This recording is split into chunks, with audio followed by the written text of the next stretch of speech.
الله وبركاته إن الحمد لله نحمده ونستعينه ونستغفره ونعوذ بالله من شرور أنفسنا ومن سيئات أعمالنا من يهده الله فلا مضل له ومن يضلل فلا هادي له وأشهد أن لا إله إلا الله وحده لا شريك له وأشهد أن محمدا عبده ورسوله صلى الله تعالى عليه وعلى آله وصحبه وسلم تسليما كثيرا أما بعد মহান আল্লাহ রাব্বুল আলামিনের যাবতীয় প্রশংসা যে আল্লাহ রাব্বুল আলামিন একই একক, যার কোনো শরিক নেই, যার তৌহিদ একত্ব প্রতিষ্ঠা করা সবচেয়ে বড় ফরজ কাজ এবং সর্বপ্রথম মানব জীবনে ফরজ কাজ, যার মাধ্যমে আল্লাহ রাব্বুল আলামিন মানব জাতিকে দুই ভাগে ভাগ করেছেন। যারা তৌহিদ প্রতিষ্ঠা করেছে, তৌহিদে বিশ্বাসী হয়েছে, তৌহিদের বাস্তবায়ন করেছে, তাদেরকে আল্লাহ মুমিন মুসলিম বলে আখ্যায়িত করেছেন। যারা তৌহিদকে অস্বীকার করেছে, অমান্য করেছে, তৌহিদকে বিনষ্ট করেছে, তাদেরকে মুশরিক, কাফের বলে আখ্যায়িত করেছেন। সালাত এবং সালাম নাজিল হোক প্রিয় নবী মুহাম্মদুর রাসূলুল্লাহ সাল্লাল্লাহু আলাইহি ওয়াসাল্লামের প্রতি এবং সমস্ত আম্বিয়া রাসূলগণের প্রতি, যাদের দাওয়াতের মৌলিক বিষয় ছিল তৌহিদ। আম্বিয়া রসুলগণের আদর্শই হচ্ছে একমাত্র আদর্শ। শেষ নবী প্রিয় নবী মুহাম্মদ সাল্লাল্লাহু আলাইহি ওয়াসাল্লামের আদর্শ অনুযায়ী জীবনযাপন করাই হচ্ছে সুন্নতি জীবন, যা হচ্ছে সিরাতে মুস্তাকিম, যা হচ্ছে জান্নাতের পথ। প্রতি বৃহস্পতিবারে ধারাবাহিক আমাদের প্রশ্ন উত্তর পর্ব চলে আসছে। আজকে আমাদের কাছে অনেকগুলি প্রশ্ন আছে, তার মধ্যে আমাদের এই সময়ে যতটা সম্ভব হবে ইনশাআল্লাহ তাআলা 20 থেকে 25টা প্রশ্ন উত্তর দেওয়ার চেষ্টা করব। আল্লাহ রাব্বুল আলামিন যেন সঠিক কথা বুঝার তৌফিক দান করেন, সঠিক কথা বলার তৌফিক দান করেন এবং সমস্ত রকমের ভুল ভ্রান্তি থেকে আমাদেরকে যেন মুক্ত রাখেন। আর আল্লাহ রাব্বুল আলামিন যেন আমাদের অনিচ্ছাকৃত কোনো ভুল হয়ে গেলে আল্লাহ যেন মাফ করে দেন। রব্বানা লা তুআখিযনা ইন নাসিনা আও আখতানা। আল্লাহ যদি আমরা ভুলে যাই অথবা ভুল করে দিই তো আমাদেরকে পকড়াও করিও না। প্রথম প্রশ্ন করেছেন, আসসালামু আলাইকুম ওয়া রাহমাতুল্লাহি ওয়া বারাকাতুহু। ভাই, আত্মীয় স্বজন কেউ যদি সম্পর্ক ছিন্ন করে এবং সম্পর্ক আর রাখতে না চায়, যোগাযোগ করতে না চায়, সেক্ষেত্রে করণীয় কি? আত্মীয় স্বজন যাদের সাথে রাহেমের সম্পর্ক রয়েছে, সেটা আপনার বাবার বংশ অথবা মায়ের বংশের লোক, বৈবাহিক সম্পর্ক নয়। বৈবাহিক সম্পর্কের যারা আত্মীয়, আমাদের দেশাচার আত্মীয়, তারা যদি সম্পর্ক কেউ না রাখে, এটা হচ্ছে বৈবাহিক সম্পর্ক থাকলে আছে, আর না হলে সে সম্পর্ক ছিন্ন হয়ে যেতে পারে। কিন্তু রাহেমের যে সম্পর্ক, অর্থাৎ আপনার বাবার বংশের যেসব আত্মীয় স্বজন রয়েছে অথবা মায়ের বংশের যেসব আত্মীয় স্বজন রয়েছে, চাচা ফুফু, দাদা দাদি অথবা নানা নানি, মামা খালা, এইরকমই। আর যত কাছের হবে তত বেশি তাদের অধিকার হক বেশি। আর সবচেয়ে বেশি অধিকার হচ্ছে পিতা মাতার, ছেলে মেয়ের, তারপরে ভাই বোনের।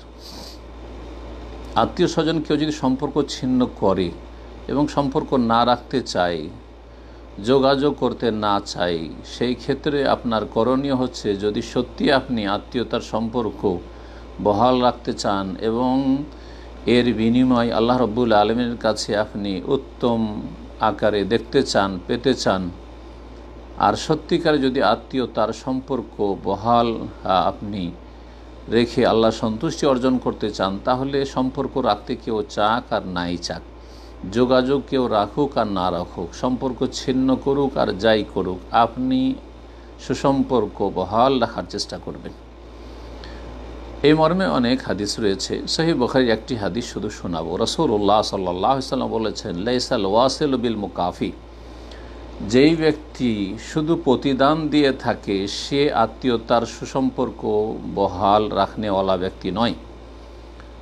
সিলাতুল আরহাম বা আত্মীয়তার সুসম্পর্ক কায়েমকারী সেই ব্যক্তি নয় যে ব্যক্তি বিল মুকাফি, শুধু মোকাফা মানে বদলা দিতে চায়, আমার সাথে সম্পর্ক রাখে সেই জন্য সম্পর্ক রাখে। এটাই যদি আত্মীয়তার সম্পর্ক রাখা হতো তাহলে আজকাল বন্ধু মহলের সাথে, যাদের সাথে দুনিয়াদারি সম্পর্ক রয়েছে, টাকা পয়সার সম্পর্ক রয়েছে, দলের সম্পর্ক রয়েছে, পার্টির সম্পর্ক রয়েছে, ক্ষমতার সম্পর্ক রয়েছে, আজকাল এই দুনিয়াদারির ভিত্তিতে সম্পর্কটা সবচেয়ে গাঢ় সম্পর্ক। বর্তমান বিশ্বের কথা বলছি, মুসলিম অথবা অমুসলিম, সকলের অবস্থা প্রায় একরকম, যে আমাদের অধিকাংশ মানুষের সম্পর্কটা হয়ে গেছে দুনিয়া ভিত্তিক।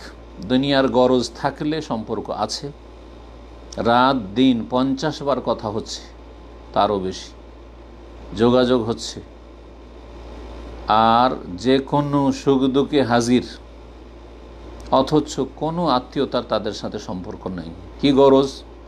হয় নেতৃত্ব গরজ, না হয় পয়সা গরজ, দুনিয়ার স্বার্থ গরজ, ইত্যাদি ইত্যাদি। তো শুধু বদলা দিলে, অর্থাৎ তারা সম্পর্ক রাখে সেই জন্য সম্পর্ক রাখি, সেই ব্যক্তি আত্মীয়তার সম্পর্ক কায়েম রাখনেওয়ালা ব্যক্তি নয়। আসলে এটা আত্মীয়তার সুসম্পর্ক নয়।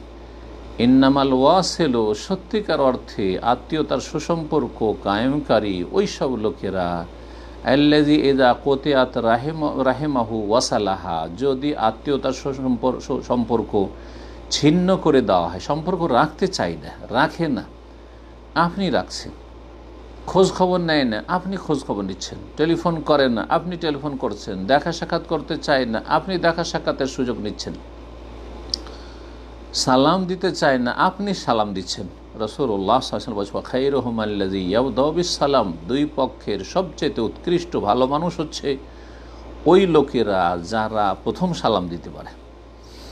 যদি কথা নাও বলে, কমপক্ষে যদি আপনি সালাম দিয়ে দেন দেখা সাক্ষাৎ হলে, আর আপনি যোগাযোগ মাধ্যমগুলিতে দূরে যারা আছে তাদের সাথে নিকট আত্মীয়, মাঝে মধ্যে সালাম দোয়া যদি করেন, আপনি যদি উত্তর নাও দেয়, মাঝে মাঝে সালাম দিলেন, দোয়া চাইলেন ইত্যাদি, খোঁজ খবর নিলেন, কেমন আছেন, আল্লাহ আপনাদের ভালো রাখুক, এতটাই ইনশাআল্লাহ তাআলা যথেষ্ট, এতটাই যথেষ্ট। তারা যোগাযোগ রাখুক আর না রাখুক, যদি আল্লাহর কাছে আপনি এর উত্তম বদলা পেতে চান। মান ওয়াসালা ওয়াসালাহুল্লাহ, দ্বিতীয় হাদিস, যেই ব্যক্তি আত্মীয়তার সুসম্পর্ক বহাল রাখবে, আল্লাহ তাকে নিজের রহমতের সাথে মিলিয়ে নেবেন, আল্লাহ তার সাথে সুসম্পর্ক রাখবেন। সুবহানাল্লাহ, আল্লাহ নিজের সাথে মিলিয়ে নেবেন। আল্লাহ রাব্বুল যেন আমাদেরকে এই ভালো বৈশিষ্ট্য নিজের মধ্যে তৈরি করার তৌফিক দান করেন। দ্বিতীয় প্রশ্ন করেছেন, সংক্ষেপ করার জন্য সালামগুলি আমি উল্লেখ করছি না, সালাম দিয়ে, যে শেখ মতিউর রহমান মাদানী, আপনাকে আল্লাহর জন্য অত্যন্ত ভালোবাসি, আহাব্বাকুমুল্লাহ, আল্লাহ যেন আপনাদেরকে ভালোবাসেন। আমার প্রশ্ন হলো এই যে আমরা যে যা আমল করি তার বিনিময়ে যে সওয়াব পাই, তার সমপরিমাণ সওয়াব 1 ভাগ পান রাসূলুল্লাহ সাল্লাল্লাহু আলাইহি সাল্লাম, 1 ভাগ পান মা, 1 ভাগ পান বাবা, এবং সমপরিমাণ ভাগ পাই যার কাছ থেকে আমলটি শেখা হয়েছে সেই ব্যক্তি। উপরোক্ত এই উক্তিটি কোরআন সুন্নাহর আলোকে কতটুকু সহি তা বিস্তারিত জানালে উপকৃত হব ইনশাআল্লাহ।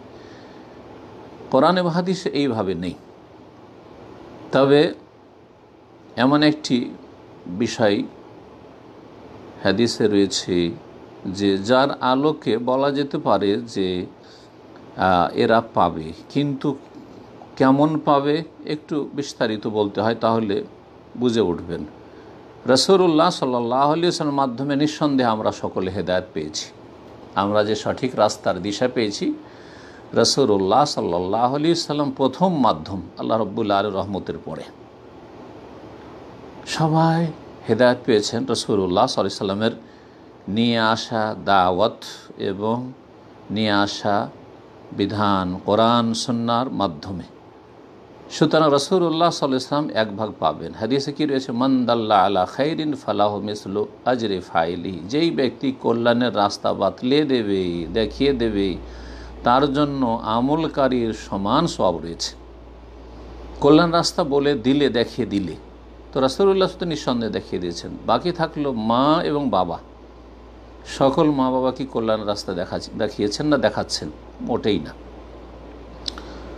অল্প কিছু মা বাবা আছে যারা জন্ম দেওয়ার পরে তাদেরকে যথাযথ দিন শিখিয়েছে, আখিরাতমুখী করার চেষ্টা করেছে, দিনদার বানাবার চেষ্টা করেছে, নামাজি ধার্মিক বানাবার চেষ্টা করেছে। হ্যাঁ, তারা এক ভাগ করে পাবে। যতটা তারা সুশিক্ষা দিয়েছে, দিন সম্পর্কে জ্ঞান দেওয়ার চেষ্টা করেছে, দিনই পরিবেশ তৈরি করে দেওয়ার চেষ্টা করেছে, ততটা সওয়াব পাবে ইনশাআল্লাহ।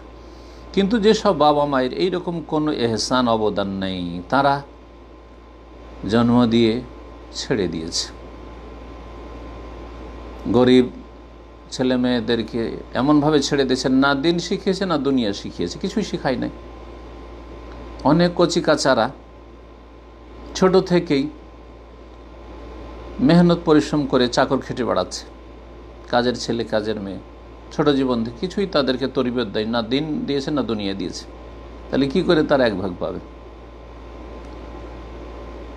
অধিকাংশ যারা পয়সাওয়ালা ব্যক্তি, দুনিয়াদার ব্যক্তি, তারা দুনিয়ামুখী, সুতরাং ছেলে মেয়েদেরকে লেখাপড়া করিয়েছে দুনিয়ার স্বার্থে। আমার ছেলেমেয়েরা এত উচ্চশিক্ষিত হবে এবং এত বড় পদে পৌঁছবে যাতে করে অনেক টাকা পয়সা ইনকাম করতে পারে, হ্যাঁ, দুনিয়ার অনেক যেন উন্নতি করতে পারে। কিন্তু দিনের ক্ষেত্রে একেবারে জিরো, দিনের ক্ষেত্রে কোনো দিক নির্দেশনা দেয়নি। তাহলে এই বাবা মায়েরা কিভাবে পাবে? বরং তারা গুনহার বোঝা পাবে। যত পাপ করবে ছেলে মেয়েরা তার এক ভাগ করে পাবে। মান সান্না ফিল ইসলামে সুন্নাতান হাসানা, ভালো আদর্শ শিখালে ফালাহু আজরুহা ওয়া আজরু মান আমিলা বিহা, তাহলে তার নেকি পেত এবং যে আমল করত সেও নেকি পেত।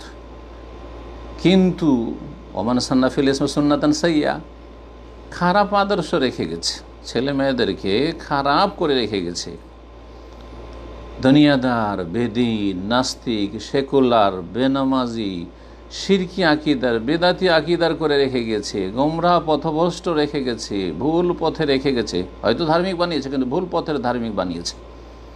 তাহলে ফালাহু আলিহি বিজরুহা বিজরু, মানে হলো বোঝা, নিজের বোঝা উঠাইতে হবে যে বিভ্রান্ত করে গেছে এবং নিজে বিভ্রান্ত থেকেছে। ও বিজরু মান আমিলা বিহা, আর যেই ভুল আদর্শের উপর ছেলে মেয়েদেরকে রেখে গেছে, বেদিনীতে বা বদ্দিনীতে রেখে গেছে, এর বোঝাও উঠাইতে হবে। তাহলে বাপ মা এক ভাগ করে পেতে থাকবে, নেকি পাবে অথবা গুনাহ পাবে। রাসূলুল্লাহ সাল্লাল্লাহু আলাইহি সাল্লাম শুধু নেকির রাস্তা দেখিয়েছেন, গুনাহর সমস্ত রাস্তা থেকে সতর্ক সাবধান করে। সুতরাং তিনি সমান নেকি পাবেন প্রত্যেক উম্মতের, এতে কোনো সন্দেহ নেই। কিন্তু বাকিদের ক্ষেত্রে বুঝতে পারলে আশা করি, যেই ব্যক্তি আপনাকে শিক্ষা দিয়েছেন তার কথা বলছেন, এই শিক্ষা যদি সঠিক শিক্ষা, তাওহীদের শিক্ষা দিয়ে থাকে, সুন্নাহভিত্তিক শিক্ষা দিয়ে থাকে, শিরক বেদাত মুক্ততার শিক্ষা দিয়ে থাকে, তাহলেও তো ঠিক আছে। কিন্তু বেদাতি মাদ্রাসার মুদারিস বিদাত পড়িয়েছে, হ্যাঁ, শিরকি তালিম দিয়েছে, হ্যাঁ, মাজার ভক্ত বানিয়েছে, পীর ভক্ত বানিয়েছে, আপনাকে সুফি বানিয়েছে, আপনাকে আপনার বানিয়েছে ওই খারিজি পন্থী বানিয়েছে, চরমপন্থী বানিয়েছে। তাহলে বোঝাগুলি উঠাইতে হবে। আশা করি বিষয়টি বুঝতে পেরেছেন। এত সহজে বাপ মা একেবারে ছেলে মেয়েদের সমান নেকি পেয়ে যাবে, আর এত সহজে ওস্তাদ সমান নেকি পেয়ে যাবে না, সমান নেকিও পেতে পারে আর সমান গুনাহও পেতে পারে। আশা করি বিষয়টি স্পষ্ট হয়েছে। 3 নম্বর প্রশ্ন করেছেন, আমি গত কয়েকদিন আগে ঘুমে স্বপ্ন দেখি আমি মসজিদে সালাত আদায় করছি। আমার প্রশ্ন, এর কি কোনো ফজিলত আছে? মসজিদে সালাত আদায় করছেন, এটা স্বপ্নে দেখেছেন, আপনার দুটো অবস্থা হইতে পারে। একটি অবস্থা যে আপনি দিনদার ধার্মিক, সত্যি আপনি নামাজি মানুষ, আগে থেকে এই সালাতের পাবন্দ, আপনি 5 ওয়াক্ত সালাত আদায় করছেন, তাহলে এটি আপনার জন্য আল্লাহর পক্ষ থেকে সুসংবাদ। জি, সুসংবাদ। লাহুমুল বুশরা ফিল হায়াতি দুনিয়া ফিল আখিরাহ, মুমিন নেক লোকদের জন্য ইহ জগতে পরজগতে বুশরা সুসংবাদ রয়েছে।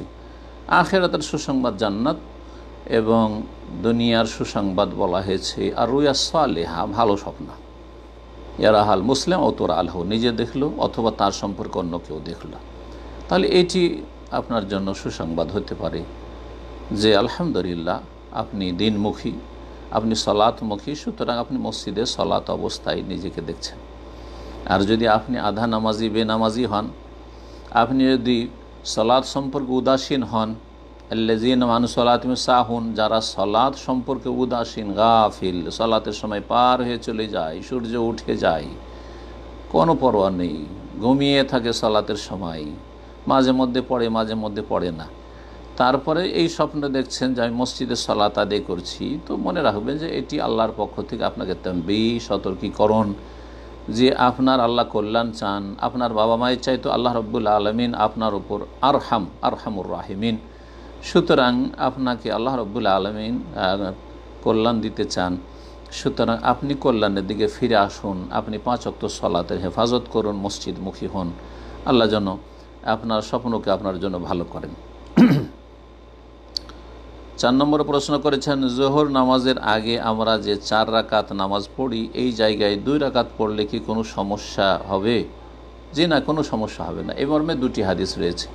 সুন্নাতে রাতেবা সম্পর্কে 2টি হাদিস রয়েছে। একটি হাদিস উম্মে হাবিবা রাদিয়াল্লাহু তাআলা আনহা থেকে বর্ণিত, তাতে রয়েছে 12 রাকাত সলাতের কথা। তাহলে জোহরের ফরজ সলাতের আগে 4 রাকাত পড়বেন, যেটা 2 করে পড়াটাই বেশি ভালো। আর আরেকটি হাদিস রয়েছে আব্দুল্লাহ বিন ওমর রাদিয়াল্লাহু তাআলা আনহুমা থেকে বর্ণিত, যাতে রয়েছে 10 রাকাতের কথা। হ্যাঁ, রাসূলুল্লাহ সাল্লাল্লাহু আলাইহি ওয়াসাল্লাম, আমি 10 রাকাত মুখস্থ রেখেছি, যে তিনি 10 রাকাতের শিক্ষা আমাকে দিয়েছেন। তাহলে 10 রাকাতকে যদি দিনে রাতে 5 ওয়াক্ত সালাতে ভাগ করেন, তাহলে জোহরের আগে 2, জোহরের পরে 2, 4 হয়ে গেল, আর মাগরিবে 2, 6 হয়ে গেল, এশার পরে হয়ে গেল 2, তাহলে 8 হয়ে গেল, আর ফজরের আগে 2, এই 10 হয়ে গেল। এইভাবেও পড়া যেতে পারে। ইবনে ওমর রাদিয়াল্লাহু তাআলা আনহুমার এই হাদিসের উপর আমল করি। আর যদি বেশি পড়েন ভালো, 4 পড়েন আরও ভালো। যদি জোহরের পরেও 4 পড়েন তো আরও ভালো। অন্য আরেকটি হাদিস রয়েছে, তবে সুন্নত রাতেবা 12 অথবা 10 পড়লেও কোনো সমস্যা নেই ইনশাআল্লাহ। 5 নম্বর প্রশ্ন করেছেন, আসসালামু আলাইকুম, বাংলাদেশ থেকে আমেরিকায় যে পার্মানেন্টভাবে মুসলিমদের বসবাস কি জায়েজ, নাগরিকত্ব নেওয়া কি জায়েজ? এই প্রশ্নগুলি করে যদি আমল করেন তাহলে তো ভালো, আর যদি আমল না করেন তাহলে শুধু প্রশ্ন করে লাভ নেই। কারণ এইরকম প্রশ্ন বহুবার করেছেন আর করছেন, উত্তর দিচ্ছি। এর উপর আবার বিস্তারিত লেকচার আছে শেখ ইবনে উসাইমিন রাহমাতুল্লাহ আলাইহির কিতাব থেকে, এবং আরও আলোচনাতে শেখ সালেহুল ফওজান হাফেজাহুল্লাহ তাআলা তার আলোচনাগুলি, যেসব আলোচনার খোলাসা হচ্ছে যে আপনি স্থায়ী যাচ্ছেন না অস্থায়ী। যদি অস্থায়ী হয় তো অস্থায়ী মুসলিম দেশ থেকে অমুসলিম দেশে, কাফের দেশে সফর করার বেশ কিছু শর্ত রয়েছে।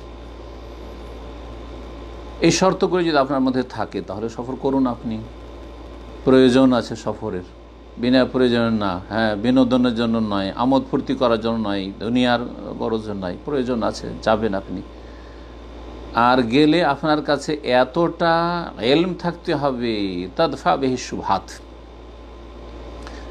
দিন সম্পর্কে এতটা জ্ঞান থাকতে হবে যাতে আপনার সামনে যখন সংশয় সৃষ্টি হবে আল্লাহ সম্পর্কে, পরকাল সম্পর্কে, ধর্ম সম্পর্কে, দিনের মাসাইল সম্পর্কে, অনেক মাসাইলে সংশয়ে ফেলে দিবে, আপনাকে পেরেশান করে দিবে, আপনি সন্দিহান হয়ে যাবেন আপনার নিজের ধর্ম নিয়ে। যদি ধর্ম সম্পর্কে, দিন সম্পর্কে জ্ঞান না থাকে, তাহলে দিন সম্পর্কে এতটা জ্ঞান থাকতে হবে যাতে আপনি সংশয়ের শিকার না হন। আর আপনার কাছে এতটা দিনদারি, তাকওয়া, পরহেজগারি থাকতে, আল্লাহ ভীরুতা থাকতে হবে, তাদফাউ বিহি শাহওয়াত, যার মাধ্যমে আপনি শাহওয়াত আপনার চোখের সামনে, যে ডানে বামে আপনার যে অবাধ মেলামেশা আর পাপ কুপ্রবৃত্তির চাহিদা পূরণ, মদ আর জেনা, ব্যভিচার, একাকার হয়ে যাওয়া, নারী পুরুষের কোনো পার্থক্য নেই, আউযুবিল্লাহ, সেই যে পরিবেশ, সেখানে উন্মুক্ত জীবনযাপন, সেখানে বিবস্ত্র জীবনযাপন, সবচাইতে ঘৃণিত মনে হচ্ছে সেই সমাজে পোশাক পরিচ্ছদ, কাপড়, শরীরে কাপড় রাখা। তো এইসব পরিবেশে গিয়ে যাতে আপনি নিজেরকে শাহওয়াত থেকে, কুপ্রবৃত্তির অনুসরণ থেকে বাঁচিয়ে রাখতে পারেন। কয়টা লোকের এরকম আছে, এতটা ইলম আছে যাতে সংশয় থেকে বাঁচতে পারে, এতটা দিন এবং তাকওয়া আছে, পরহেজগারি আছে যাতে শাহওয়াত থেকে, কুপ্রবৃত্তির অনুসরণ থেকে বাঁচতে পারে, পাপে ভেসে না যায়, ডুবে না যায়। কেউ যদি সাঁতার না জানে আর নদীতে ঝাঁপিয়ে পড়ে, বন্যার সময় পানিতে ঝাঁপিয়ে পড়ে, তাহলে সে নিরাপদ ফিরে আসার সম্ভাবনা আছে? এই হচ্ছে অবস্থা। আর মুসলিম দেশ থেকে স্থায়ীভাবে অমুসলিম দেশে যাবেন, হ্যাঁ, এটা আপনার জন্য, আপনার আগামী প্রজন্মের জন্য ভালো না। এবং এই সম্পর্কে সালাফি ওলামাগণ সবসময় সতর্ক করে আসছেন। পক্ষান্তরে এক কাফের দেশ থেকে আর এক কাফের দেশে যদি কেউ যায়, তাহলে সেখানে দেখবে যে এই দুটো কাফের দেশের মাঝে যদি তৃতীয় অপশন থাকে মুসলিম দেশে, তাহলে অবশ্যই মুসলিম দেশে যাবে। আর যদি মুসলিম দেশে যাওয়ার কোনো অপশন না থাকে, তখন দুটো কাফের দেশের মাঝে দেখবে আহওয়ানুল বালিয়াতাইন, দুটো বালা মুসিবতের মধ্যে কোনটা হালকা বালা মুসিবত।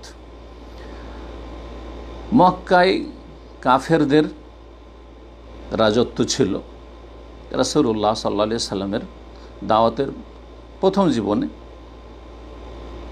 মক্কা বিজয় পর্যন্ত 13 বছর মক্কি জীবন, রাসূলুল্লাহ সাল্লাল্লাহু আলাইহি সাল্লামের নবুয়তের জীবন, আর তারপরে আরও 8 বছর, তাহলে 13 আর 8 21 বছর ধরে। এই যে 21 বছর মক্কাও কাফেরদের আয়ত্তে ছিল, এবং হাবাসা, মক্কার লোকেরা মুশরিক পৌত্তলিক ছিল, আর হাবাসায় খ্রিস্টানদের রাজত্ব ছিল। মক্কায় যখন জুলম অত্যাচার খুব বেড়ে গেল দুর্বল অসহায় মুসলিমদের ওপর, তখন রাসূলুল্লাহ সাল্লাল্লাহু আলাইহি সাল্লাম প্রথম হিজরতের অনুমতি দিয়েছিলেন হাবাসার উদ্দেশ্যে, আবেশিনিয়ার উদ্দেশ্যে, অথচ দুটোই কাফের দেশ। জি, সূরা রুমের প্রথম দিকে রয়েছে, সূরা রুমের তাফসীর পড়ে দেখবেন যে রোমানদের সাথে পারস্য দেশের লড়াই ছিল, যাতে একবার রোমানরা হেরে যায় আর একবার রোমানরা বিজয়ী হয়। যখন রোমানরা বিজয়ী হয়, তখন নবী সাল্লাল্লাহু আলাইহি ওয়াসাল্লামের দাওয়াতের প্রথম যুগ ছিল। আল্লাহ বলছেন ওয়ায়াউমা ইয ইয়াফরাহুল মুমিনুনা বিনাসরিল্লাহ, সেই দিন মুমিনরা খুশি হবে আল্লাহর সাহায্যে, ইয়ানসুরু মান ইয়াশা, যাকে আল্লাহ চান সাহায্য করেন। তো রোমানদের বিজয়ে মুসলিমরা খুশি হয়েছিলেন, কারণ রোমানরা হচ্ছে খ্রিস্টান, আর পার্সিয়ান ইরানিরা হচ্ছে মজুস অগ্নিপূজক মুশরিক।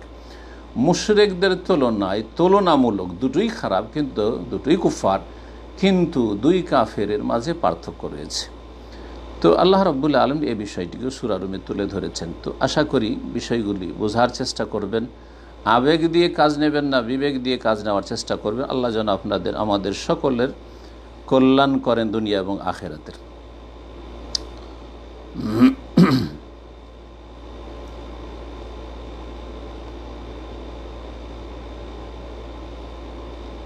6 নম্বর প্রশ্ন করেছেন, আমাদের এলাকায় ইমাম সাহেব যখন দোয়া করেন তখন বলেন, হে আল্লাহ, আমাদের সবটুকু সোনার মদিনায় নবী করিম সাল্লাল্লাহু আলাইহি ওয়াসাল্লামের রওজা মোবারকে পৌঁছে দাও। এই সব কতটুকু শরীয়ত সম্মত জানতে চাই। এই সব কথাগুলি বিদাতি কথা, এবং এইসব বক্তারা বা এইসব সমাজে যাদেরকে আলেম সমাজ বলছেন, এরা আলেমই নয়, আসলে এরা জাহেল। দিন সম্পর্কে কোনো জ্ঞান রাখে না, এরা বিদআতপন্থী। জি, যত বড় বড় আল্লামা বলেন, আল্লামা মানে বিদআতের আলেম, এরা শিরকের আলেম, কোরআন এবং সুন্নাহর আলেমও নয়, তাওহীদ সুন্নাতের আলেম নয়। জি, আল্লাহুল মুস্তাআন। জি, বড় বড় বক্তাদেরকে, যাদেরকে মুফাসসিরে কোরআন আর আল্লামা, আর তাদের তাফসিরুল কোরআনের বিশাল বিশাল মাহফিল চলে, তাদের কাছ থেকে এইসব শোনা যায়, আল্লাহ আমাদের সবটুকু সোনার মদিনায় নবী করিম সাল্লাল্লাহু আলাইহি ওয়াসাল্লাম রওজা মোবারক পৌঁছে দাও। এতে কয়েকটি ভুল রয়েছে। প্রথম কথা, আপনি যা কিছু নেকি করলেন তা আপনি সোনার মদিনায় নবী সাল্লাল্লাহু আলাইহি ওয়াসাল্লামের কাছে পৌঁছে দেন, নবী সাল্লাল্লাহু আলাইহি ওয়াসাল্লামকে দান করে দিলেন। নবী সাল্লাল্লাহু আলাইহি ওয়াসাল্লাম আপনার নেকির বেশি মুখাপেক্ষী না আপনি আপনার নেকির বেশি মুখাপেক্ষী? আপনার নেকিটা যখন নবী সাল্লাল্লাহু আলাইহি ওয়াসাল্লামকে দিয়ে দেবেন, তখন আপনার কাছে কিছু থাকলো না, আপনি এমটি, পকেট খালি? বলুন তো, আপনার নাজাতের চিন্তা আগে করতে হবে না অন্যকে দিয়ে দিতে হবে? ইসলাম কি শিখিয়েছে? আর এই রকম কাজ কি রাসূলুল্লাহ সাল্লাল্লাহু আলাইহি ওয়াসাল্লাম সাহাবায়ে কেরামগণ করেছেন? আবু বকর, ওমর, উসমান, আলী আর আশরে মুবাশশারা আর অন্য সাহাবারা করেছেন যে, হে আল্লাহ, যা আমল করলাম, আল্লাহ তোমার নবী পাকের কবর পৌঁছে দাও, বা যাই বলে রওজা মোবারক পৌঁছে দাও, আপনাদের বেদাতি ভাষায় বলছি। এই করেছেন, তাহলে বোঝা গেল যে কাজটি বেদাত এবং কাজটি জাহেলের কাজ, যে নিজে মোহতাজ। এই জন্য কোরআনে কারিমে হাদিসে যতগুলি দোয়া, প্রায় দোয়াতে যেখানে দোয়া অন্যের জন্য করা হয়েছে, শুধু অন্যের জন্য করা হয়নি, আগে নিজের জন্য তারপরে পরের জন্য। ইব্রাহিম আলাইহিস সালাম বলছেন ওয়াজনুবনি ওয়া বানি আন না'বুদাল আসনাম, আল্লাহ আমাকে এবং আমার বংশধরকে, ছেলেদেরকে মূর্তি পূজাতে বাঁচিয়ে রাখো। রব্বি জাআলনি মুকিমাস সালাতি ওয়া মিন যুররিয়াতি, আল্লাহ আমাকে সালাত কায়েমকারী বানিয়ে দাও আর আমার সন্তানদেরকে, বংশধরকে সালাত কায়েমকারী বানিয়ে দাও। জি, রব্বানা গফির লানা ওয়া লিইখওয়ানিনা আল্লাযীনা সাবাকুনা বিল ঈমান, আল্লাহ আমাদেরকে ক্ষমা করে দাও এবং আমাদের ভাইদেরকে ক্ষমা করে দাও যারা আমাদের পূর্বে চলে গেছে ঈমানের অবস্থায়। সুবহানাল্লাহ। তাহলে রব্বে গফিরলি ওয়া লিওয়ালিদাইয়া, আল্লাহ আমাকে ক্ষমা করো, আমার পিতা মাতাকে ক্ষমা করো।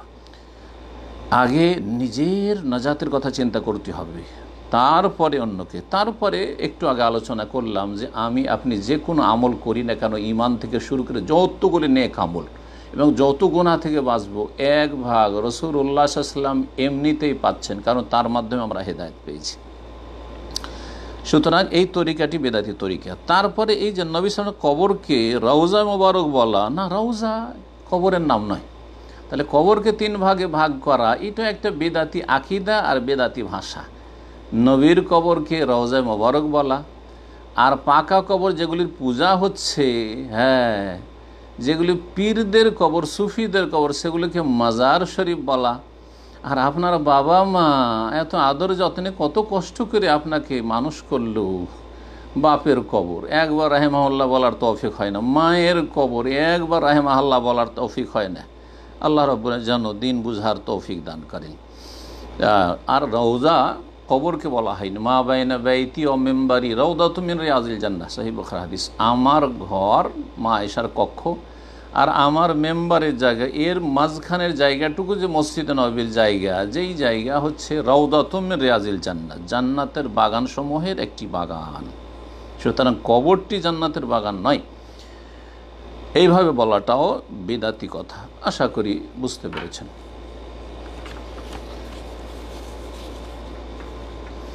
7 নম্বর প্রশ্ন বলছেন, আসসালামু আলাইকুম সম্মানিত শেখ, আমিও আমার বিবি হিন্দু ধর্মের ঠাকুর বংশে ছিলাম।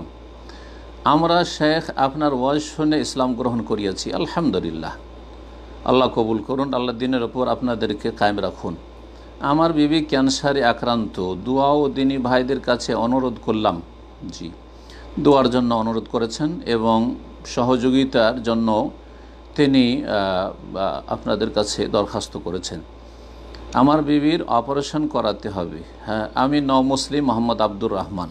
জি, আল্লাহ রাব্বুল যেন আপনার উত্তম বদলা দান করেন। তারপরে আমাদের ভাই বলছেন, এটা আমার নাম্বার। হ্যাঁ, বলছেন যে 01761512782।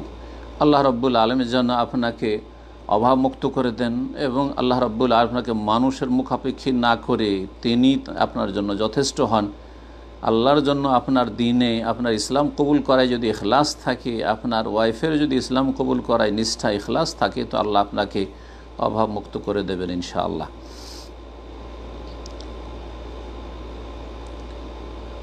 8 নম্বর প্রশ্ন করেছেন, আসসালামু আলাইকুম ওয়া রাহমাতুল্লাহি ওয়া বারাকাতুহু। সম্মানিত শেখ, ছেলেদের চুল কতটা লম্বা রাখা যাবে?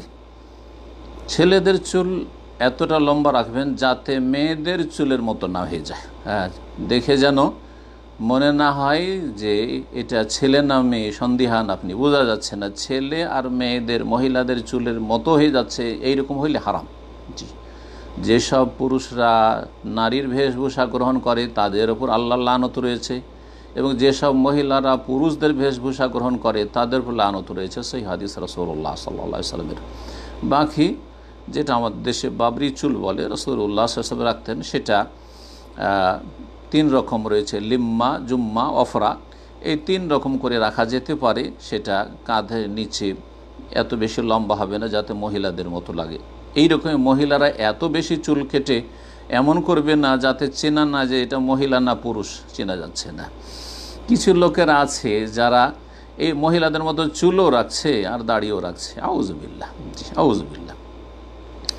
এই দাড়ি রাসূলুল্লাহ সাল্লাল্লাহু আলাইহি ওয়াসাল্লামের দাড়ি নয় আসলে। জি, ঠিক ওই রকমই যেমন রবীন্দ্রনাথ ঠাকুরের দাড়ি আর মোচ, যেমন দাড়িও বড় তেমন মোচও বড়, মোচও কাটে না দাড়িও কাটে না। জি হ্যাঁ, তো এটা ইসলাম নয়।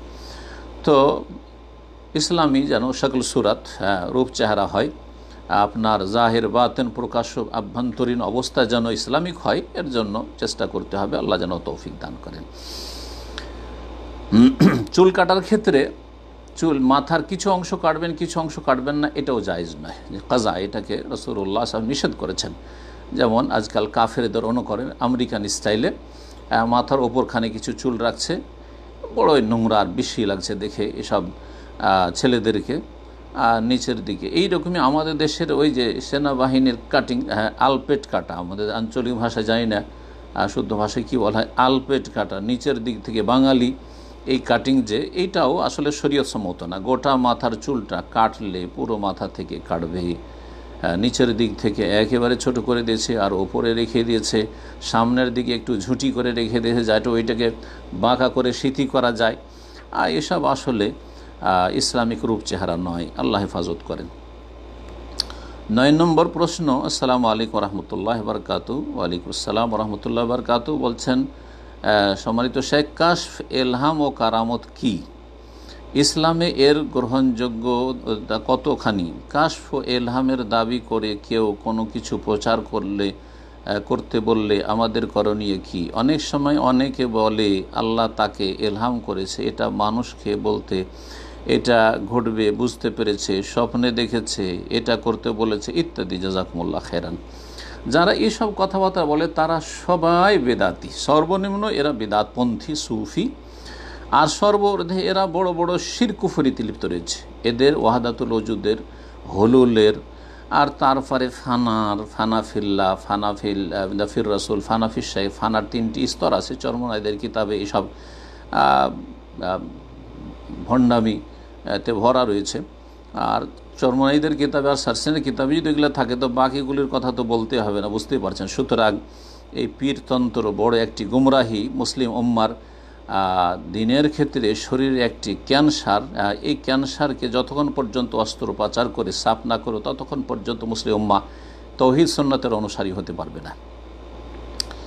কাশফ, ইলহাম আর কারামত, আল্লাহর যারা সত্যিকার নেক বান্দা আউলিয়া, কোরআনে কারিমে এবং রাসূলুল্লাহ হাদিসে যাদেরকে আউলিয়া বলা হয়েছে, আউলিয়ার বৈশিষ্ট্য, আউলিয়া মানে এই নয় যে যাদের কবর পাকা হয়েছে মরার পরে, যাদের অনেক মরিদান আছে, আর তারপরে যাদের অনেক ভক্ত আছে, আর যাদের কাছে মানুষরা বায়াত হতে যায়, হ্যাঁ, আর যাদের থেকে মানুষ তাবারক হাসিল করে। না না, এরা হচ্ছে আউলিয়া, আল্লাহর আউলিয়া না, এরা হচ্ছে আউলিয়া ও শয়তান। জি, আউলিয়া ও শয়তান। শেখুল ইবনে তাইমিয়া রাহমাতুল্লাহ আলাইহির একটি কিতাব রয়েছে, আল ফুরকান বাইনা আউলিয়া রহমান ও আউলিয়া শয়তান। আল্লাহর রহমানের আউলিয়া বন্ধু আর শয়তানের বন্ধুদের মাঝে পার্থক্য। জি, তো আপনাকে অবশ্যই পার্থক্য জানতে হবে যে কারা আল্লাহর বন্ধু আউলিয়া আল্লাহ বা আউলিয়া রহমান, আর কারা শয়তানের আউলিয়া। জি, তো যারা আজকাল এই কাশফার, এলহাম, কেরামতের কথা বলে তারা প্রায় সব হচ্ছে শয়তানের আউলিয়া, শয়তানের বন্ধু। এরা আল্লাহর বন্ধু নয়। তবে যারা সত্যিকার অর্থে আল্লাহর বন্ধু, তাদের কারামত মানে অসাধারণ অলৌকিক কিছু আল্লাহ দেখাতে পারেন। কে দেখান? আল্লাহ ইচ্ছা করলে দেখাতে পারেন। কিন্তু কারামতের ছড়াছড়ি আছে তাদের হাতে, এবং তারপরে এই ধারণা রাখা যে তাদের কাছে কেরামতের যেন ফ্যাক্টরি আছে বা কেরামতের চাবিকাঠি আছে, যখন ইচ্ছা তখন কেরামতি দেখাবে। এগুলি হচ্ছে বড়ই গুমরাহি। কারামত মানে সম্মানিত করা, এই সম্মানিত আল্লাহ করে থাকেন। আর তার সত্যিকার যারা ওলি নেক বান্দা, তাদের কি কোনো ব্যক্তি যদি আল্লাহর নেক বান্দার দোয়া কবুল হয়ে যায়, দোয়া করলে, বদদোয়া করলে বদদোয়া কবুল, এটি তার কারামত, এটি তার বড় কারামত, ছোট কারামত নয়। আম্বিয়া রসুলগণকে আল্লাহ মুজিজা দিয়েছেন, এবং মুজিজা আম্বিয়া রসুলগণের মাধ্যমে আল্লাহ প্রকাশ করেছেন। তবে আম্বিয়াদের হাতে থাকতো না যে তারা যখন তখন মুজিজা দেখাবেন। কখনো জানতে পারতেন, পূর্বে জানানো হয়তো, যে বুঝতে পারছেন এটা হবে, আর কখনো জানতেন না যে কি হতে যাচ্ছে। যেমন মুসা আলাইহিস সালাম, লাঠি আল্লাহ ফেলতে বলছেন, উনি জানেন না যে লাঠি কি হতে যাচ্ছে। লাঠি যে অজগর সাপ হয়ে লাফিয়ে চলে আসা, তিনি পালাতে শুরু করেছেন। তো তিনি যদি জানবেন যে এটি আমার মুজিজা, অসাধারণ কিছু, এবং আমি এটা করলাম আমার ক্ষমতাধীন, তাহলে পালাবেন কেন? ওয়াল্লা মুদবিরান ওয়ালাম ইউআক্কিব। তো ঠিক ওই রকমই কারামত যারা নবী নয় কিন্তু নেক লোক, হ্যাঁ, এই কারামতের নাম দিয়ে কিছু লোকের আছে যারা জাদুকর, সাহের, জি, অসৎ জাদুকর। আমরা আমাদের সমাজে জাদুকর বলি যাদেরকে একেবারে সামাজিকভাবেও অসৎ মনে করা হয়, শিরক কুফরি মন্ত্রতন্ত্র করছে এবং অসৎ লোক, তারা কোনো দিনদার ধার্মিক নাই, তাদেরকে সাহের, জাদুকর বলে। যেমন জাদুর ভেলকিবাজিগুলো যাদের কাছ থেকে দেখে থাকেন। কিন্তু অনেক পীর আছে যারা এই সেহের, জাদুর মাধ্যমে অসাধারণ কিছু ভক্তদেরকে দেখায় মুরিদানের সংখ্যা বাড়ানোর জন্য বা মুরিদানদেরকে পাগল করে দেওয়ার জন্য, যাতে করে তারা পাগল হয়ে ছুটে আসে পীর সাহেবের কাছে। কিন্তু এই মুরিদানরা তো টের পায় না, অন্ধভক্ত টের পায় না যে এসব সেহের এবং জাদুর মাধ্যমে হচ্ছে, এটা তো আর টের পায় না। আসল রহস্যটা এখানে। কাশফ, এলহাম, জি, কাশফ মানে কোনো কিছু খুলে যাওয়া। তো কোনো কিছু খুলে যাচ্ছে, তিলকে তাল করা। আরে দেখান যে আপনাদের এই জীবিতদের কার কাশফ হচ্ছে দেখান না, খালি মৃতদেরই কেন বলছেন? আপনাদের বুজুর্গদের যারা মরে যায় তখনই তাদের কাশফ শুরু হয় নাকি? আর তাদের কেরামতি শুরু হয় নাকি? এইসব ঝুঠা ধর্ম কেন? যদি সত্যি থাকে তো দেখান। সুতরাং এইসব ধোঁকাবাজিগুলো বাদ দেন। জি, তবে কারামতের একটা দিক হচ্ছে আল্লাহ যদি ইচ্ছা করেন তো কাউকে কোনো কিছু দেখাতে পারেন। অসাধারণ কিছু নয় আল্লাহর কাছে অসাধারণ নয়, কিন্তু আমাদের কাছে সেটি অসাধারণ। ওলির কাছেও, তার কাছেও অসাধারণ, কারণ তারও হাতে নেই যে সে যখন তখন কাশফ করে খুলে দিবে আর সারা পৃথিবী দেখে নেবে। আর কোথায় আসামের জঙ্গলে ইবনে বতুতা চলে এসে শাহজালাল জেনে নিলেন আর দেখে নিলেন আর মুরিদান ভক্তদেরকে পাঠালেন, যাও ইবনে বতুতাকে উদ্ধার করে নিয়ে আসো। এসব ভণ্ডামির কথা।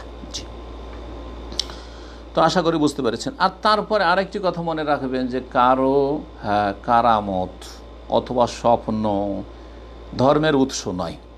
সুতরাং কেউ শেষখানে যে বলেছেন যে মানুষকে বলতে বলেছে, সেটা তার মানে তারা স্বপ্নকে ধর্ম মনে করে। হ্যাঁ, এদের ধর্ম কিন্তু কোরআন সুন্নাহ নয়, দলিল নয়, এদের স্বপ্ন হচ্ছে ধর্ম। এই জন্য আমার একটা আলোচনা, স্বপ্নের ধর্মে একটা আলোচনা রয়েছে। স্বপ্নের ধর্মে এরা বিশ্বাসী। এরা কেরামতির নাম দিয়ে এরা ধর্মকর্ম করে থাকে, যে আমি এটা স্বপ্ন যোগে পেয়েছি, এটা আমি এলহাম মানে আল্লাহ তাকে জানিয়েছে। হ্যাঁ, ওহির রাস্তা খোলা আছে না? ওহির কোনো রাস্তা খোলা নেই।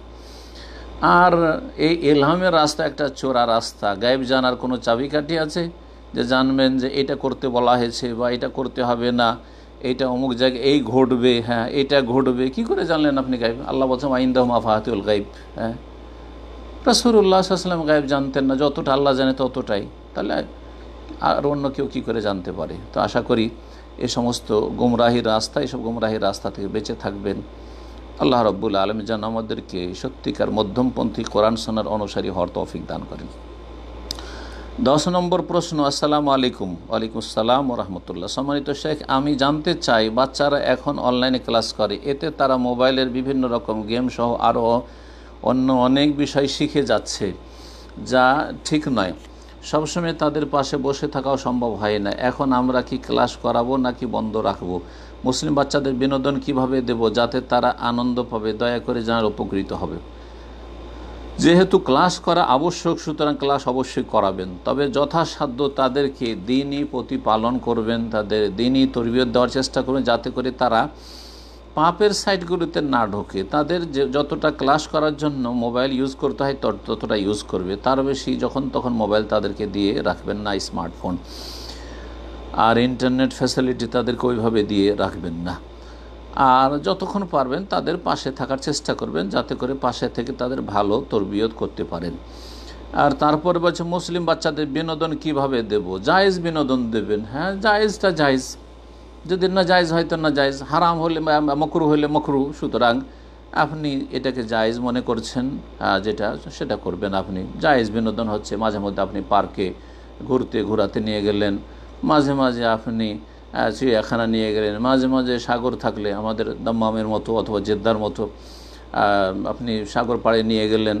জায়েজ বিনোদন অনেক আছে।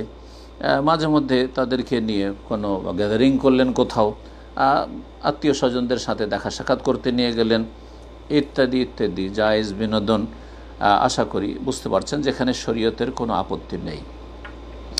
11 নম্বর প্রশ্ন। আসসালামু আলাইকুম রহমতুল্লাহ। ওয়ালাইকুম আসসালাম রহমতুল্লাহ। বলছেন, শেখ, একজন বোনের স্বামী গুল খায়, এমনিতে সে ফরজ নামাজ পড়ে কিন্তু অন্য অন্য ছোটোখাটো সুন্নাত এবাদতের প্রতি গাফিল, মোবাইলে অনেক সময় নষ্ট করে কিন্তু কোনো নসিহত শুনতে চায় না, কিছু বোঝাতে গেলে মন ভালো থাকলে চুপ করে শুনে কিছুই বলে না, আর মন খারাপ থাকলে মেজাজ দেখায় বলে সে কি তার থেকে কম জানে নাকি? স্ত্রীর সব দায়িত্ব ঠিকভাবেই পালন করে, এক্ষেত্রে স্ত্রীর ব্যবহার এই স্বামীর প্রতি কেমন হওয়া উচিত? বিস্তারিত জানালে ইনশাআল্লাহ উপকৃত হবে। আলহামদুলিল্লাহ যে আপনার স্বামী 5 ওয়াক্ত নামাজ পড়ে। যদি 5 ওয়াক্ত নামাজ পড়ে জানবেন যে সে মুসলিম। যদি সেই সহি আকিদার হয়, তাওহীদ সে নষ্ট না করে, বড় শিরকে লিপ্ত না থাকে, আর 5 ওয়াক্ত সালাত পড়ে, তো আপনার স্বামী মুসলিম, আল্লাহর শুকরিয়া আদায় করেন। অধিকাংশ বোনেরা আজকাল নামাজি বা সহি আকিদার স্বামী পাচ্ছে না। তো যদি 5 ওয়াক্ত সালাত আদায় করে তো এটা আল্লাহর পক্ষ থেকে এটি বড় নিয়ামত। তারপরে গুল খায়, গুল হারাম, তামাক জাতীয় যত কিছু রয়েছে প্রোডাক্ট সবগুলি হারাম, সুতরাং সে হারাম খাচ্ছে, তার নেকিও আছে, তার গুনাহও আছে। এই রকম স্বামীকে নসিহা করবেন, নসিহা অর্থাৎ উপদেশ দেবেন। যখন মেজাজ ঠান্ডা থাকবে তখন ভালো উপদেশ দেবেন। যদি আপনার উপদেশ কবুল করে নেয় তো আলহামদুলিল্লাহ। এই দাওয়া নসিহার সাথে সাথে দোয়া করবেন রবের কাছে যে আল্লাহ তুমি আমার স্বামীকে নেক হায়াত দান করো এবং নেক জীবন গড়ার তৌফিক দান করো, তাকে পাপমুক্ত হওয়ার তৌফিক দান করো। হতে পারে আল্লাহ আপনার দোয়া কখন শুনে নেবেন, নিরাশ হবেন না। আল্লাহ রাব্বুল আলামিনের শুকরিয়া আদায় করলে এবং নেক আমল করলে, দোয়া করলে এবং চেষ্টা করলে, হেদায়েতের চেষ্টা করলে আল্লাহ রাব্বুল আলামিন ইচ্ছা করলে তার অন্তরকে খুলে দেবেন। আল্লাহ রাব্বুল আলামিন যেন সবাইকে নেক হায়াত দান করেন। কিন্তু স্ত্রী স্বামীর সাথে ঝগড়া করবে না। যদি বিভিন্ন পাপেও জড়িয়ে থাকে, ঝগড়া করবে এবং কলহ করবে আর অশান্তি পরিবারে হবে, এরকমটা করবে না। আল্লাহ রাব্বুল যেন এই সমস্ত ফিতনা ফাসাদ থেকে সবার হেফাজত করেন। 12 নম্বর প্রশ্ন করেছেন, আসসালামু আলাইকুম রহমতুল্লাহ বারকাতুহু। শেখ, আমার প্রশ্ন হলো, পিতামাতার মারা যাওয়ার পর বাড়ির মেয়েরা শুধু কি জমি সম্পত্তি ভাগ পায় নাকি বাড়ির পুকুর এসবেরও ভাগ পায়? সব কিছুর ভাগ পায়। একটা সুচ যদি থাকে, সুতা থাকে, জি হ্যাঁ, সব কিছুর ভাগ। একটা মোবাইল আছে, যা কিছু আছে সব কিছুর ভাগ পাবে। ভিটে মাটির ভাগ পাবে, পুকুরের ভাগ পাবে, পুকুরে যেসব মাছ আছে সেগুলোরও ভাগ পাবে, আম বাগান আছে তার ভাগ পাবে, সব কিছুর। একটা গাছ আছে, সেই গাছটাতে যেমন ছেলেদের ভাগ আছে তেমন মেয়েদেরও ভাগ আছে, সব কিছুতে ভাগ আছে। আর একটা প্রশ্ন তার সাথে, মাতা মারা যাওয়ার আগে তার সোনার জিনিস জোর করে নিয়ে নিলে মাতা মারা যাওয়ার পর কি ওই সোনার জিনিস সব ভাই বোন ভাগ পাবে? জোর করে এক ভাই অথবা এক বোন নিয়েছেন না, জোর করে নেওয়ার অধিকার নেই। যদি সন্তুষ্টির সাথে দিয়ে থাকে আর একজনকে দিয়ে থাকে, অন্যদেরকে না দিয়ে থাকে, তাহলে অবিচার করেছে। এই ক্ষেত্রে বলা হয়েছে ইত্তাকুল্লাহ ওয়াদিলু বাইনা আওলাদিকুম, যখন দেবে আল্লাহকে ভয় করো এবং তোমাদের ছেলে মেয়েদের মাঝে সুবিচার করো। সুতরাং ছেলে মেয়ে উভয়কে দেবে, যদি জীবদ্দশায় দিতে হয়। আর যদি একজনকে দেয় তাহলে বাপ মা জুলুম করেছে আর এটা জায়েজ কাজ করেনি। আর জোর করে যদি নিয়ে থাকে তাহলে তার জন্য সেটা নেওয়া তো হালালই হয়নি, সুতরাং সেটা ফিরিয়ে দেবে এবং সেটাতে সবার ভাগ রয়েছে। 13 নম্বর প্রশ্ন, আসসালামু আলাইকুম রহমতুল্লাহ বারকাতুহু। কেমন আছেন ওস্তাদজি? ওয়ালাইকুম আসসালাম রহমতুল্লাহ বারকাতুহু। জি, বলছেন যে স্ত্রীকে যদি বাধা দেই তার বাপের বাড়িতে যেতে, তাহলে স্ত্রী বাধ্য কিনা স্বামী এ কথা শুনতে, এবং স্ত্রীর আত্মীয় স্বজনের বিয়েতেও যদি যাওয়ার জন্য না করে তাহলে স্ত্রী কি স্বামীর এই নিষেধ শুনতে বাধ্য কিনা? দুটো প্রশ্ন করেছেন একসাথে। একটা হচ্ছে, স্ত্রীকে যদি বাধা দেয় তার বাপের বাড়ি যেতে, তাহলে স্ত্রী বাধ্য কিনা? যদি বাপের বাড়ি যেতে বাধা দেয় আর সেখানে শরীয়সম্মত কারণ থাকে, তাহলে বাধা দেওয়ার অধিকার অবশ্য স্বামীর আছে। যেমন সেখানে পর্দা নেই, অবাধ মেলামেশা, সেই বাড়িতে যে কোনো বাইরের লোকেরা, গ্রামের লোকেরা বা শহরের লোকেরা ঢুকে, অথবা আত্মীয় স্বজন সেসব যুবকরা আছে, অথবা দুলাভাইরা সেখানে যায় আর সেখানে কোনো পর্দার ব্যবস্থা নেই, তাহলে স্বামীর অবশ্য অধিকার আছে। তারপর বাবা মায়ের সাথে সাক্ষাতের ক্ষেত্রে বিয়ের পরে যদি বলে যে এই সময় যাবে না, হ্যাঁ একেবারে বাপ মায়ের সাথে দেখা করতে দেবে এমন কথা না, এই সময় যাবে না, তাহলে সে বাধা মানতে হবে, বাধা অবশ্যই মানতে হবে। কারণ স্বামীর হক বিয়ের পরে বাবা মায়ের হকের চাইতে বেশি। এই বিষয়টি ইবনে তাইমিয়া রাহমাতুল্লাহ আলাইহি বিশদভাবে বর্ণনা করেছেন এবং তার খোলাসা হচ্ছে যে একজন বিবাহিতার জন্য একদিকে স্বামীর অধিকার আর একদিকে হচ্ছে বাবা মায়ের অধিকার। বাবা মায়ের অধিকারের তুলনায় স্বামীর অধিকার বেশি। সুতরাং বাবা মা যদি এক আদেশ করে আর স্বামী অন্য আদেশ করে, তাহলে স্বামীর আদেশকে প্রাধান্য দিতে হবে। হ্যাঁ, সুতরাং যদি বাধা দেয় তাহলে এই বাধা মেনে নেওয়া উচিত বোনকে। তবে ভাইদেরকেও বলবো যে বিনা কাজে কোনো শরীয়তসম্মত কোনো অজুহাত নেই, তারপরে আপনি গায়ের জোর দেখাচ্ছেন আর আপনার স্ত্রীকে বাপ মায়ের সাথে হয়তো দেখা সাক্ষাৎ করতে দিচ্ছেন না অথবা যেতে দিচ্ছেন না, অথচ সেখানে আলহামদুলিল্লাহ দিনের কোনো সেখানে কিছুতে বিঘ্নতা ঘটবে না, আর সেখানে পর্দার কোনো খেলাফ হবে না, অথবা সেখানে হারাম কিছুতে শরীক হবে না, তাদের আকীদাও ঠিক আছে, সেখানে গেলে শিরক বিদআতের আশঙ্কাও নেই, তাহলে আপনি আশা করব যে বাধা দেবেন না, এটা আপনার জন্য উচিত হবে না। তারপরে বিয়েতে যাওয়ার জন্য না করলে, হ্যাঁ বিয়েতে আমাদের বাঙালি সমাজে বিয়েতে অবাধ মেলামেশা, বেহায়াপনার শেষ নেই, আর সেখানে পাপের শেষ নেই। সুতরাং এইরকম যদি পরিস্থিতি হয় যার কারণে বিয়েতে যেতে বাধা দেয়, তাহলে এই বাধা দেওয়ারও স্বামীর অধিকার আছে। তবে নিজের ভাইয়ের বিয়ে, বোনের বিয়ে, হয়তো আপনার স্ত্রীর, আর সেখানে পর্দা মেনটেন করে চলতে পারবে, এতটুকু দিনদারি আপনার স্ত্রীর আছে, অথবা সেখানে ভালো একটা পরিবেশ থাকবে, তাহলে অসুবিধা নেই, আপনি যেতে দেবেন। আশা করব যে আপনি যেতে দেবেন। কিন্তু যদি বাধা দেয় আর সেখানে শরীয়তসম্মত এইরকম কারণ থাকে, তাহলে স্ত্রী স্বামীর আনুগত্য করবে, এটাই আল্লাহ ফরজ করেছেন। 14 নম্বর প্রশ্ন। আসসালামু আলাইকুম। ওয়ালাইকুম আসসালাম। শুক্রবার যারা অফিসে কাজ করেন তারা যদি সূরা কাহফ বৃহস্পতিবার রাতে কিছুটা পড়েন এবং বাকিটা শুক্রবার ফজরের নামাজের পরে পড়েন, তবেও কি হবে? না, হ্যাঁ, অবশ্যই হবে। এই সূরা কাহফ বৃহস্পতিবারের দিন গিয়ে সূর্য অস্তমিত হওয়ার পর থেকে শুরু করে জুমাবার শুরু হয়ে যায়। সুতরাং রাতেও পড়তে পারেন, আবার সেটা ভেঙে ভেঙেও পড়তে পারেন, দিনেও পড়তে পারেন, ফজরেও পড়তে পারেন, একবারে জুমার পরেও পড়তে পারেন, মাগরিবের আগেও যদি আপনি পড়েন, কোনো অসুবিধা নেই ইনশাআল্লাহ। এই দিন রাতের যে কোনো অংশ যদি পড়ে নেন, ইনশাআল্লাহ তাআলা সেই ফজিলত পাবেন। 15 নম্বর প্রশ্ন। আসসালামু আলাইকুম সম্মানিত শেখ, এক মায়ের দুটো ছেলে আছে, তারা ইংল্যান্ডে স্থায়ীভাবে বসবাস করে। যেহেতু ওই দেশে মাকে স্থায়ী করা যায় না, তাই উনি ভিজিট ভিসায় ছেলেদের কাছে যাওয়া আসা করেন নিয়মিত। উনি মাহরাম ছাড়া ভ্রমণ করার কারণে কি গুনাহ হবে, যেহেতু ওনার স্বামী বেঁচে নেই? মাহরাম ছাড়া ভ্রমণ নিয়ে বিস্তারিত জানতে চাইলে এই সম্পর্কে আলোচনাগুলি আছে, বিস্তারিত শুনে নেবেন। বাকি কথা হলো যে রাসূলুল্লাহ সাল্লাল্লাহু আলাইহি সাল্লাম মহিলাদের সফরের জন্য মাহরামের শর্তের কথা বলেছেন। ওয়ালা তুসাফিরুল মারআতু ইল্লা বিমাহরাম ইল্লা মা মাহরাম। কোনো মহিলা বিনা মাহরামে, মাহরাম ছাড়া সফর করবেন। মাহরাম হচ্ছে নারীদের জন্য বডিগার্ড।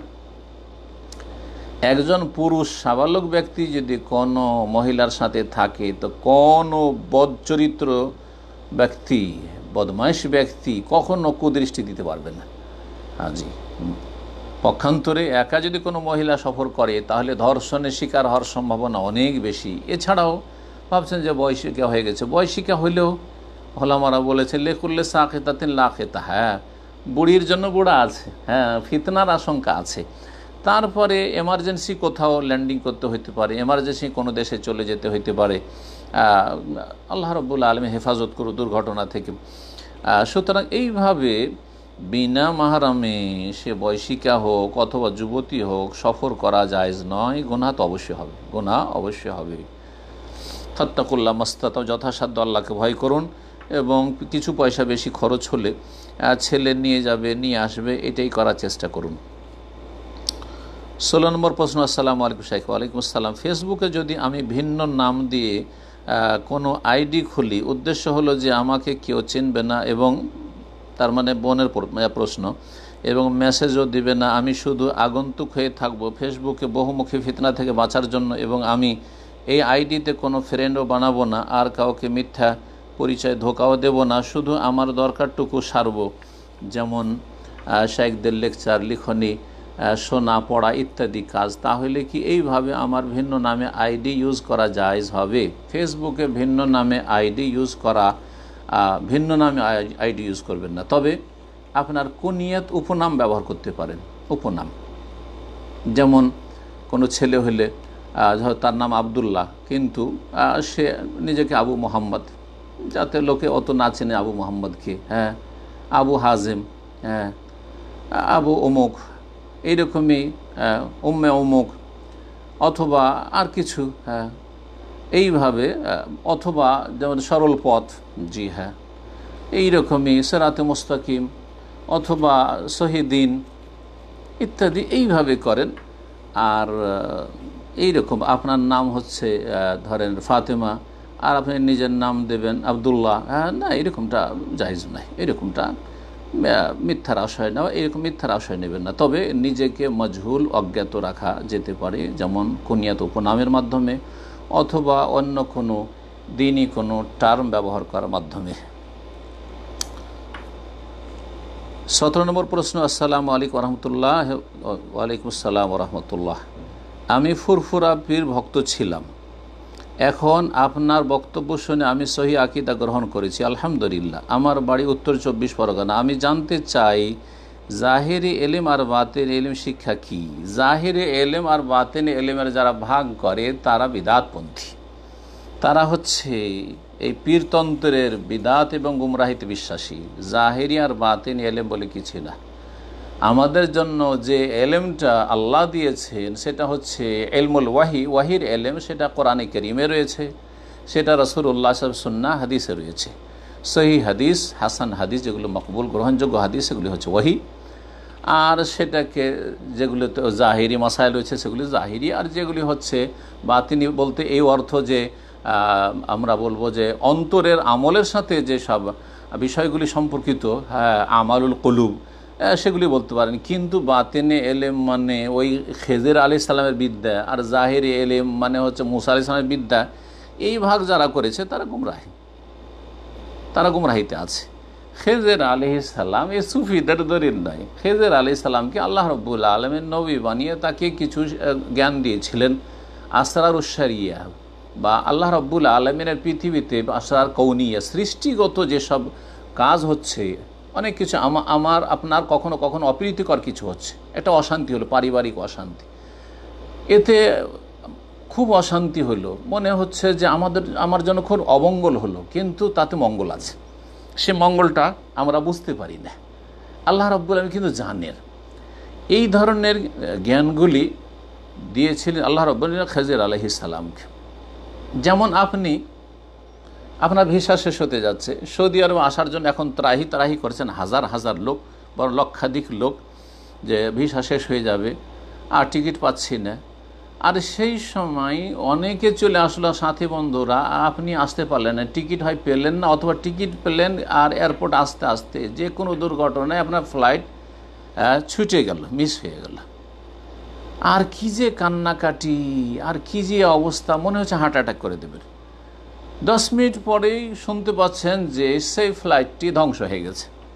বলেন কত খুশি হবেন? বলেন আলহামদুলিল্লাহ, আলহামদুলিল্লাহ। এই হচ্ছে আল্লাহর যে কায়নাতে, অর্থাৎ সৃষ্টিগত বিষয়গুলিতে যা কিছু ঘটছে এবং রহস্য যা রয়েছে সেই সম্পর্কে কিছু জ্ঞান। আর এগুলি জানার জন্য এই পীরদের কাছে কোনো সূত্র আছে নাকি? কোনো সূত্র নেই। সুতরাং এসব ভাগ করে এই ভণ্ডামি করা আর ধর্ম ব্যবসা করা এই পীরদের কাজ, এসব গোমরাহি থেকে বেঁচে থাকবে। সুতরাং আমাদের কাছে যা কিছু আছে কোরআন সুন্নাহয় মওজুদ রয়েছে। কোরআন সুন্নাহর বাইরে কোনো এলেম নাই। না আলী রাদিয়াল্লাহু তাআলার কাছে ছিল, তিনি অস্বীকার করে, সহিহ বুখারী হাদিস রয়েছে।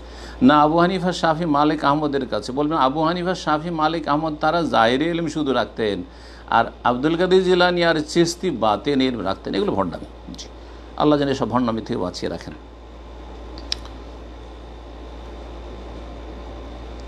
18 নম্বর প্রশ্ন। কিভাবে ফরজ গোসল করলে গোসলের পরে যেসব আমল করতে উজু লাগে সেসব আমলের জন্য উজু করা লাগবে না? আর এটার দলিলটা হাদিস দিলে উপকৃত হব।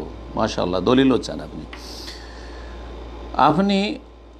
গোসলের আগে উজু করে নেবেন, আর অজুর আগে লজ্জাস্থান পরিষ্কার করে নেবেন যদি লজ্জাস্থান পরিষ্কার করার প্রয়োজন হয় বা সাবান ব্যবহার করার প্রয়োজন হয়। তা লজ্জাস্থানে হাত দিলেন না, আর উজু করে নিয়েছেন আর তারপরে গোসল করলেন, তাহলে সেই অজু দিয়েই আপনার কাজ হবে, আর পুনরায় উজু করা লাগবে না।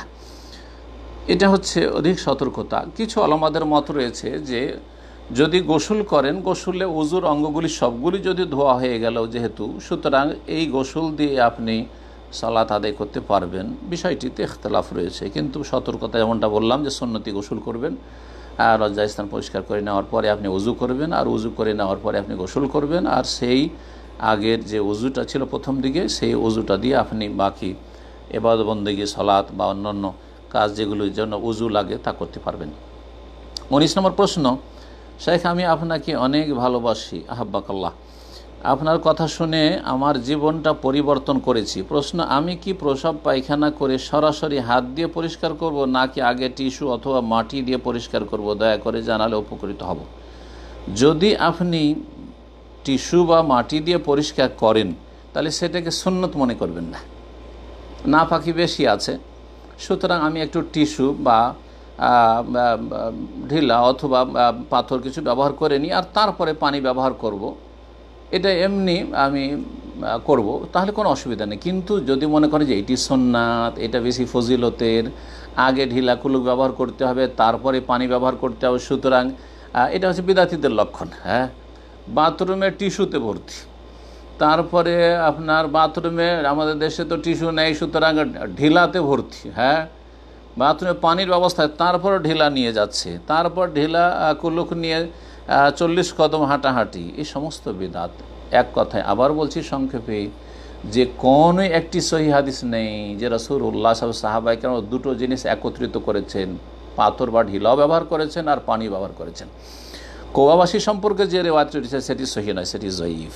সুতরাং সঠিক কথা হচ্ছে সবচাইতে উত্তম পন্থা হচ্ছে নাপাকি দূর করার জন্য পানির কোনো বিকল্প নেই। পানি যদি না পান ফালামতে যদি মান অথবা পানি ব্যবহার করতে সক্ষম না হন, তখন ঢিলা ব্যবহার করবেন বা টিস্যু ব্যবহার করবেন। 20 নম্বর প্রশ্ন, শিশুদের নাম রাখার ক্ষেত্রে সুন্নাহ কি কি বিধি নিষেধ রয়েছে? সুন্নাতে রয়েছে যে ভালো নাম রাখবেন, অর্থবোধক নাম, ভালো অর্থ যে বহন করে, আর আপনি খারাপ নাম রাখবেন না, যেসব নাম শুনতেও খারাপ লাগে অথবা সেসব নাম এর অর্থ খারাপ, বিশেষ করে সেসব নাম রাখবেন না। এমন কোনো পুস্তিকা অনুসরণে পরামর্শ দেবেন যা থেকে সুন্নতি নাম রাখা যাবে। বাংলা একটি বই রয়েছে, আমাদের বন্ধু মানুষ এবং বাঙালি, যিনি সৌদি হয়েছেন, তার বাবা সৌদি হয়েছিলেন, বশির আল মাসুমি হাফিজাহুল্লাহ তাআলা শাফাহু, অসুস্থ রয়েছেন, মক্কাতুল মুকাররমায় তার বাড়ি, আর তিনি মাঝে মধ্যে আমার কাছে এসে থাকেন দামামে, আর মক্কা গেলেও দেখা সাক্ষাৎ হয়। তিনি বর্তমানে হাসপাতালে চিকিৎসাধীন রয়েছেন, আল্লাহ যেন তাকে শেফায়ে কামেল দান করেন। তার একটি বই রয়েছে, ইংরেজি ভাষায় রয়েছে, বাংলায় রয়েছে। সে বইটির নাম হচ্ছে নামকরণের ইসলামী পদ্ধতি, নামকরণের ইসলামী পদ্ধতি। সেই বইটি যদি সংগ্রহ করতে পারেন তো খুব ভালো, অনেক সুন্দর সুন্দর নাম রয়েছে। 21 নম্বর প্রশ্ন, আমার প্রশ্ন হচ্ছে যে ইয়াজিদের ব্যাপারে আমাদের আকীদা কি হবে? ইয়াজিদ নাকি হুসাইন রাদিয়াল্লাহু আনহু হত্যার আদেশ দেয়নি, কিন্তু পরবর্তীতে ইয়াজিদ হত্যাকারীদের বিচারও করেনি, সেক্ষেত্রে কি ইয়াজিদ কাফের হয়ে যাবে? আচ্ছা, কেউ যদি খুন করে তাহলে কি কাফের হয়ে যায় নাকি? না, খুন করা কবিরা গুনাহ, সে ফাসিক গুনাহগার হয়, কিন্তু কাফের হয় না। খুনিদের বিচার কেউ যদি না করে তো কাফের হয়ে যায় নাকি? তাতেও কাফের হয় না, সে গুনাহগার হয়। হ্যাঁ, সে গুনাহের বোঝা বহন করবে।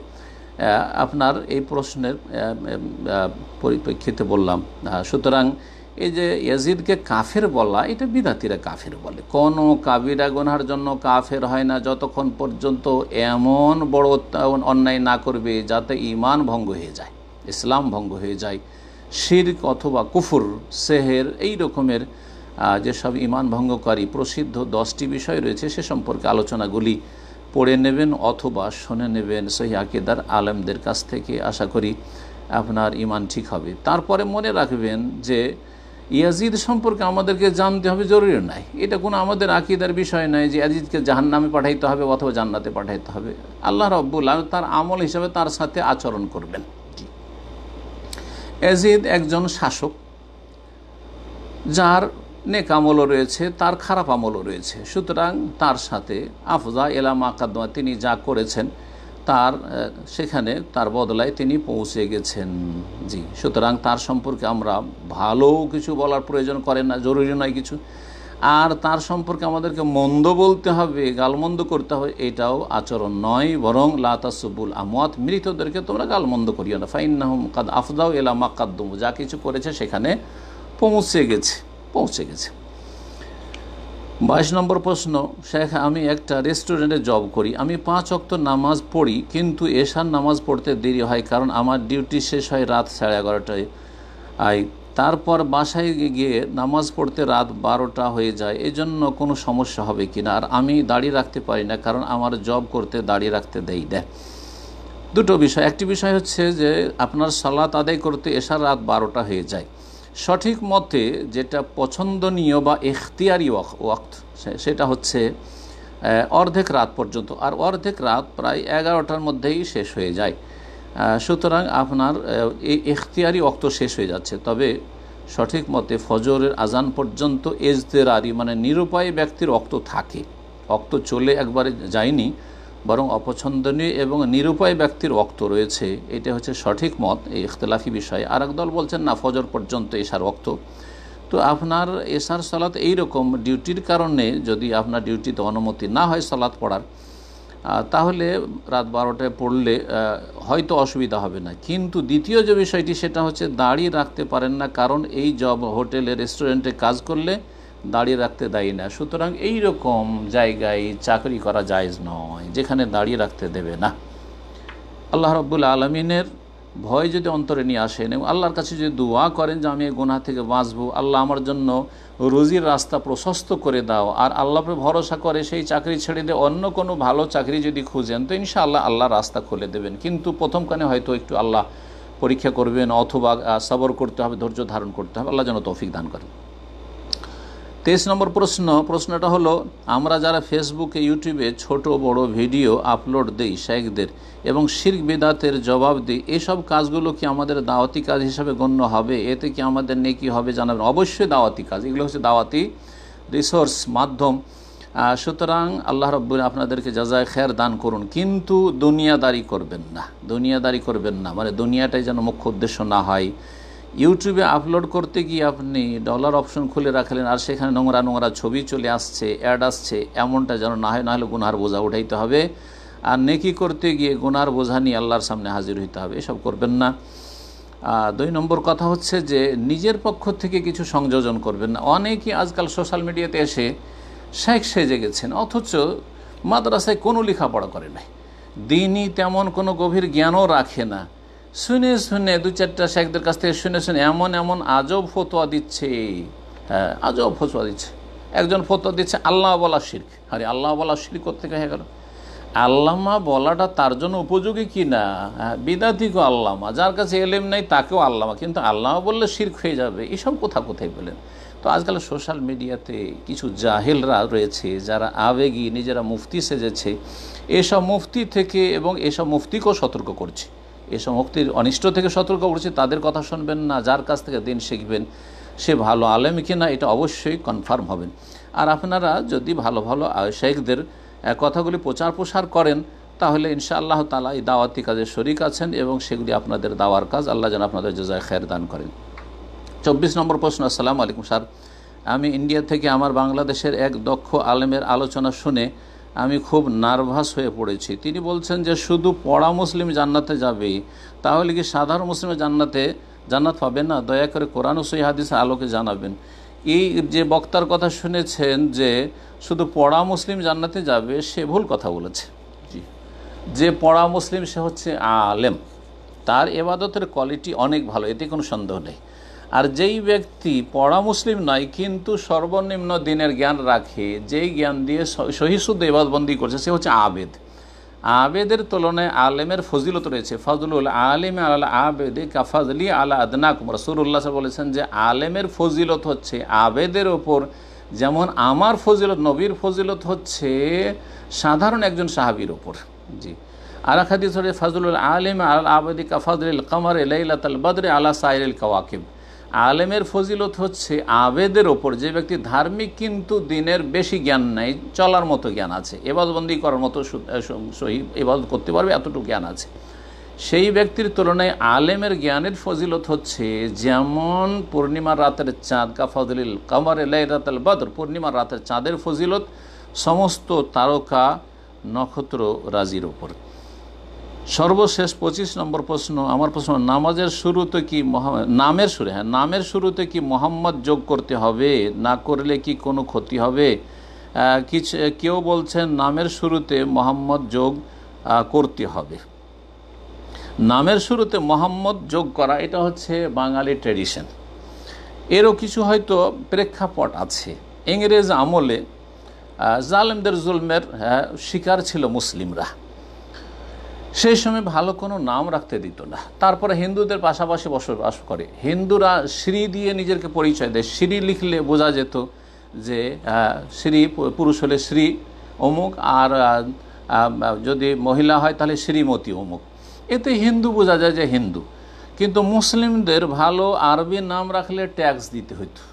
এইসব কথা অনেকে জানেন না যে ইংরেজ জালেমরা, ব্রিটিশ জালেমরা মুসলিমদের কাছ থেকে কত রকমভাবে যে তাদের রক্ত চুষেছে, লানাহুমুল্লাহ।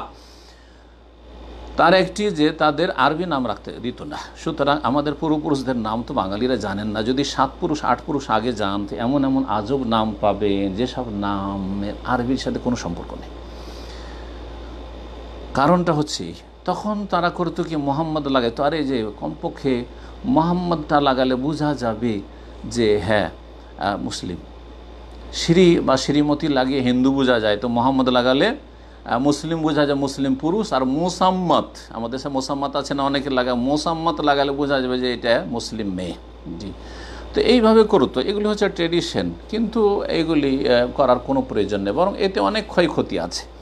বিদেশে যারা আসছেন অনেকে সমস্যায় পড়ে যাচ্ছেন। আরব দেশে আসছে মোহাম্মদ খলিলুর রহমান, আরবরা মনে করছে মোহাম্মদ আপনার নাম, আর আপনার বাপের নাম খলিলুর রহমান, কিন্তু আপনার মোহাম্মদটা তাবাররুকান, বরকতের জন্য লাগানো আছে, আর আসল নাম খলিলুর রহমান। আর অনেক সময় ভিসাতে আর আপনার কাগজে ডকুমেন্টে হয়তো খলিলুর রহমান করে দেওয়া হয়েছে, আর পাসপোর্টে মোহাম্মদ খলিলুর রহমান, তখন ভিসা লাগছে না, আপনি পেরেশান হয়ে যাচ্ছেন আপনি।